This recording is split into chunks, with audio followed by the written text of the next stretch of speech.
Amis investisseurs, bonjour, bienvenue dans cette nouvelle vidéo dans laquelle je vous propose de donner suite à la dernière vidéo que j'avais fait sur le calcul théorique d'une action. Pour rappel, en fait, l'objectif de ce type de calcul, c'est tout simplement de pouvoir calculer donc le prix théorique d'une action et que ça vous permette d'avoir une aide à la décision. C'est-à-dire que si évidemment le prix que vous calculez est supérieur au prix actuel du marché, c'est peut-être le bon moment de prendre position sur la valeur, ou en tout cas, si vous l'avez encore en portefeuille, c'est peut-être intéressant de la garder.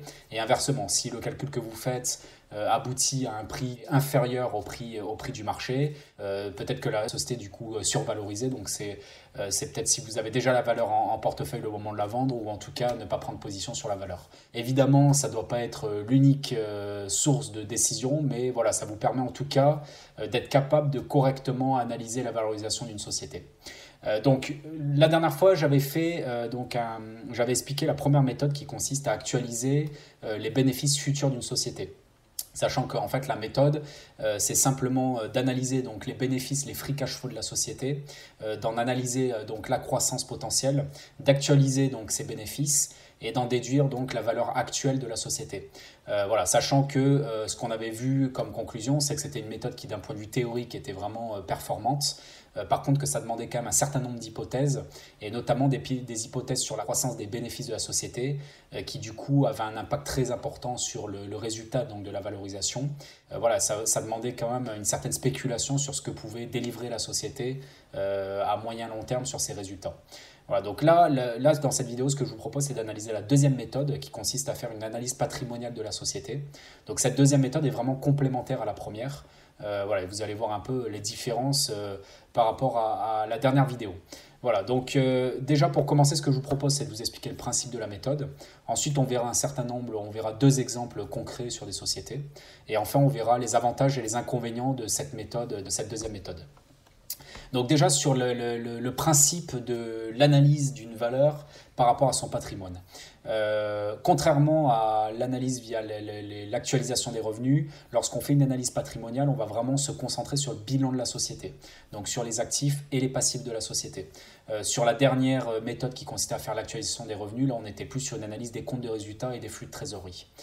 Et ensuite, vous allez avoir différents calculs possibles de valorisation patrimoniale en fonction du niveau de sécurité que vous voulez prendre dans votre évaluation. Donc il va y avoir tout simplement le calcul d'actifs nets de la société, le calcul d'actifs nets tangibles et enfin le calcul d'actifs nets liquides. Et plus vous descendez, plus vous allez avoir plus ça va être défensive, plus vous allez prendre de la marge de sécurité. Donc déjà, pour vous rappeler un peu, pour ceux qui ne connaissent pas forcément le bilan, comment est constitué un bilan de société, vous allez avoir donc dans tous les comptes de société le tableau des actifs et le tableau des passifs. Donc c'est exactement comme l'analyse d'un patrimoine d'un ménage, c'est-à-dire que dans les actifs, c'est l'ensemble des richesses de la société. Donc on va retrouver tout ce qui est actifs immobilisés, les actifs qu'on dit non courants. Donc là on va retrouver toutes les immobilisations corporelles, donc ce qui peut correspondre par exemple à tout ce qui est achat de logiciels, à tout ce qui est brevet, tout ce qui est base clientèle. Dans les actifs, vous allez ensuite retrouver tout ce qui est actifs corporel, donc là on va retrouver tout ce qui est bâtiment, terrain, machine pour une société qui est dans la production. Et enfin, on va en actifs non courants, on va retrouver tout ce qui est mobilisation financière, avec par exemple les participations de la société qui est holding et qui a un certain nombre de filiales non consolidées dans ses comptes.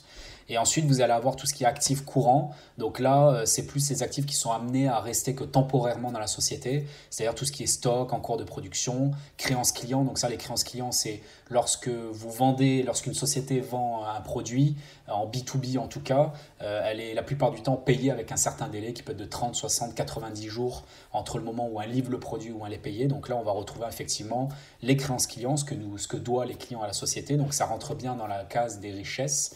Et enfin, on va retrouver également, bien sûr, la partie cash, la partie trésorerie de la société. Et enfin, vous avez le tableau passif là, qui correspond à l'ensemble des dettes de la société et des fonds propres. Les fonds propres étant les fonds finalement des actionnaires. Donc là, dans les dettes de la société, on va voir le passif non courant, ça correspond aux dettes long terme de la société de plus d'un an. Et enfin, on va voir les passifs courants qui correspondent aux dettes plus court terme. Donc là, on va retrouver les emprunts à court terme et également tout ce qui est dette fournisseur. Donc là, inversement aux créances clients, c'est-à-dire c'est À partir du moment où vous achetez quelque chose à un fournisseur, vous allez le payer également avec un décalage dans le temps. Donc là, on va avoir effectivement des dettes et on va avoir également tout ce qui est dette fiscale, sociale, etc., qui correspond à l'argent que la société doit par exemple au fisc. Voilà. Et après, donc, comme je disais, les capitaux propres qui correspondent finalement à l'argent des actionnaires. Donc encore une fois, le bilan d'une société, ça se construit de la même manière qu'un bilan d'un ménage. Donc vous, par exemple, vous avez des actifs qui correspondent à votre résidence principale, par exemple, à d'éventuellement investissements locatifs que vous pourriez faire, à l'argent que vous avez mis en bourse, et vous avez vos actifs courants qui correspondent, par exemple, à vos livrets, vos comptes courants. Voilà. Et après, vous avez les passifs qui correspondent à l'ensemble des dettes que vous avez pu contracter, et les capitaux propres qui correspondent finalement à la différence entre vos richesses et vos dettes. Pour une société, c'est exactement pareil, sachant que la somme des actifs doit être égale à la somme des passifs. Voilà, donc le premier calcul patrimonial qu'on peut faire, c'est tout simplement celui qui consiste à faire un calcul de l'actif net de la société. Qu'est-ce que l'actif net de la société? C'est la somme de ses richesses moins la somme de ses dettes. Et donc, on va en déduire l'actif net qui correspond finalement aux capitaux propres. Donc en fait, ça permet tout simplement de voir qu'est-ce qui revient à l'actionnaire. Donc là, voilà, le calcul du coup, il est fait directement, c'est-à-dire qu'on va prendre directement les capitaux propres de la société et on va pouvoir donc comparer ça à la capitalisation boursière de la société. Le deuxième calcul qui, lui, est un peu plus défensif, c'est-à-dire qu'on va prendre une certaine marge de sécurité, va consister à faire un calcul d'actifs nets tangibles. C'est-à-dire qu'on va enlever des richesses, ce qui est incorporel, qui ont deux inconvénients. Le premier, c'est que souvent, si demain la société est amenée à vendre l'ensemble de ses richesses pour rendre l'intégralité des capitaux propres aux actionnaires, les immobilisations incorporelles, c'est souvent des actifs qui sont difficilement vendables. Voilà, ça va être difficile de vendre des logiciels que la société a achetés ou difficile de vendre des bases clients à d'autres sociétés. Et deuxièmement, l'évaluation qui est faite au niveau du bilan est souvent une évaluation approximative puisqu'évidemment, les actifs incorporels sont beaucoup plus durs à évaluer que des actifs corporels. Du coup, l'analyse qui va vouloir prendre une marge de sécurité dans le calcul de l'actif net de la société va plutôt faire un calcul d'actifs net tangible, c'est-à-dire qu'il va enlever tous les actifs qui sont incorporels dans son calcul.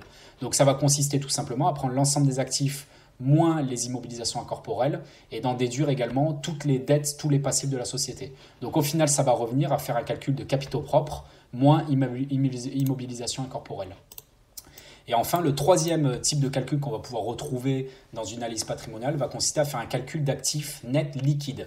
Donc là, on va aller encore plus loin dans l'aspect sécurité, c'est-à-dire qu'on va enlever de notre calcul tous les actifs non courants immobilisés en considérant que ces actifs-là, dans tous les cas, comme c'est des actifs non courants, ils vont être difficilement vendables. Et du coup, on va les enlever complètement du calcul et tenir compte uniquement des actifs courants qui sont temporaires, qu'on va pouvoir du coup rapidement récupérer. Donc ça, en fait, l'idée du calcul, c'est que si demain la société, vous étiez amené à la démanteler complètement, on pourrait rapidement vendre les actifs courants, rembourser l'intégralité des dettes, donc des passifs non courants et des passifs courants, et donc d'en déduire ce qui nous reste à la fin, qui correspondrait donc à l'actif net liquide.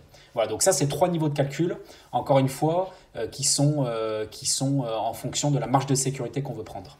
Donc ce que je vous propose là, c'est de faire tout simplement ces calculs-là sur des exemples pour que vous puissiez voir un peu de quelle manière on applique ces calculs. Donc le premier exemple que je vous propose de prendre, c'est la société Infotel, que j'avais déjà pris dans la dernière vidéo sur le calcul d'actualisation de bénéfices. Donc la société Infotel, donc là j'ai pris le rapport annuel fin 2017, où on retrouve bien sûr le bilan consolidé.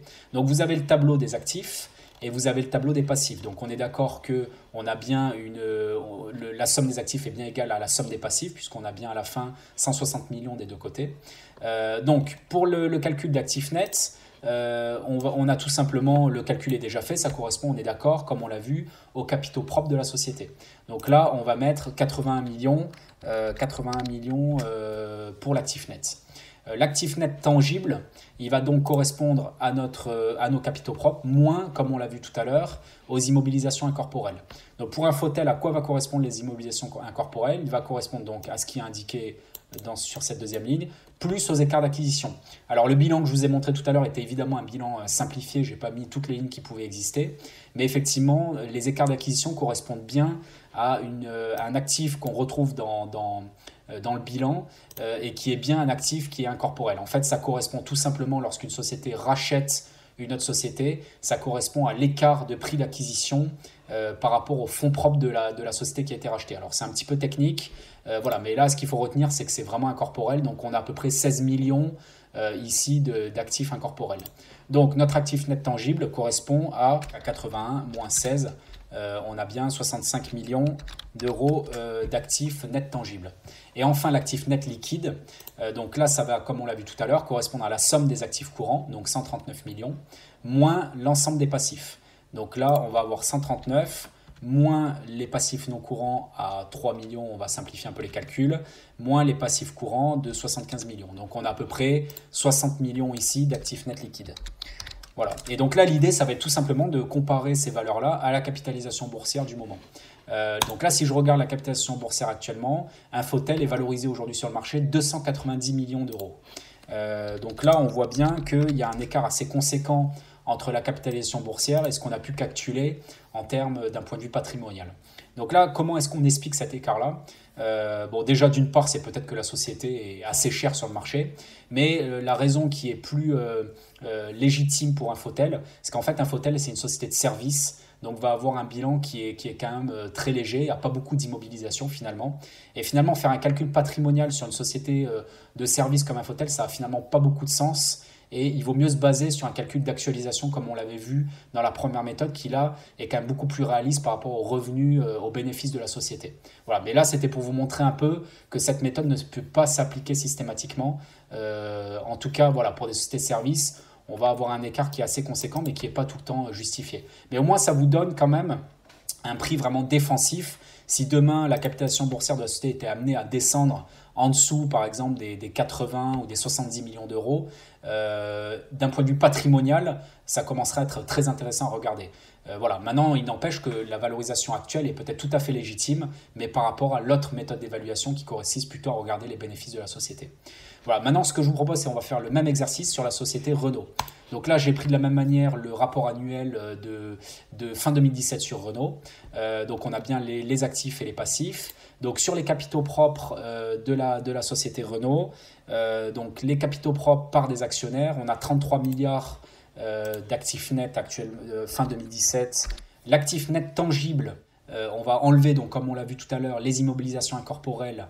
Donc là, on a 5 millions en incorporel et goodwill. Donc le goodwill, ça correspond en fait à l'écart d'acquisition qu'on avait vu tout à l'heure sur Infotel. Voilà, donc finalement, on a assez peu d'immobilisation incorporelle chez Renault, puisqu'on a finalement que 5 milliards sur un bilan global de 109 milliards, si je ne dis pas de bêtises. Bon, là, l'idée, c'est de faire ça assez rapidement. Je ne rentre pas dans les détails pour vérifier ce que je vous dis, mais c'est pour vous montrer le principe. Donc là, a priori, en actif net tangible, on est très proche de l'actif net. On doit être aux alentours des 28 milliards d'euros. Ce n'est pas des dollars, c'est des euros. 28 milliards d'euros.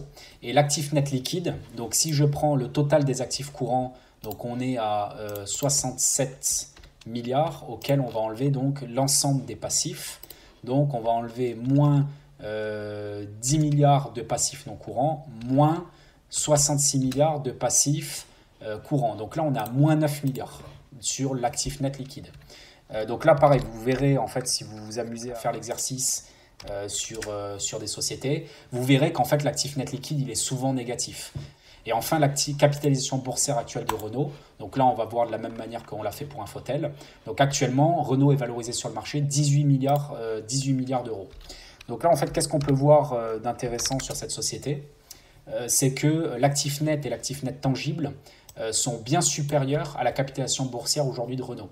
Donc ça, c'est une information qui est intéressante, c'est-à-dire qu'un investisseur qui va utiliser donc cette méthode patrimoniale et va donc regarder d'assez près cette société, puisque on a quand même Renault qui vaut quasiment la moitié de son actif net et un peu plus que la moitié de son actif net tangible. Voilà, donc il faudra approfondir quand même en regardant également avec la méthode d'actualisation des revenus pour voir un peu ce que ça donne. Mais déjà, d'un point de vue purement patrimonial, on a la société Renault qui semble quand même très largement sous-évaluée par rapport à ses actifs, par rapport à son bilan. Ce que je vous propose maintenant, c'est de voir un peu les avantages de la méthode et les inconvénients. Donc ce qu'on a vu en fait, c'est que les avantages, c'est que déjà que c'était une approche très défensive, puisqu'on ne va pas spéculer sur les résultats futurs de la société comme on pouvait le faire dans la méthode d'actualisation des revenus. Donc ça, c'est intéressant, puisque ça vous permet vraiment de calculer déjà une évaluation par rapport au patrimoine de la société à un instant T, sans spéculation. Donc ça, c'est quand même un avantage non négligeable de la méthode. Et le deuxième avantage, c'est que ça vous donne quand même une bonne complémentarité par rapport à l'évaluation via l'actualisation. C'est-à-dire qu'évidemment, avec l'actualisation, vous allez arriver on va dire, à une valorisation cible. Mais voilà, l'aspect patrimonial peut être un moyen de, on va dire, sécuriser un peu votre approche et d'avoir un moyen un peu plus défensif. Donc on l'a vu par exemple pour Infotel, où on a quand même un écart de valorisation qui est assez conséquent entre les deux méthodes. Mais ça vous permet, voilà, de savoir qu'il y a un certain plancher qui pourrait correspondre à l'évaluation plutôt patrimoniale. Les inconvénients de cette méthode, c'est que ça ne donne aucune valeur sur les résultats futurs de la société. C'est-à-dire que finalement, une société qui est en forte croissance va toujours avoir une évaluation bien supérieure à son patrimoine, puisque finalement, on ne donne aucune valeur à cette croissance-là.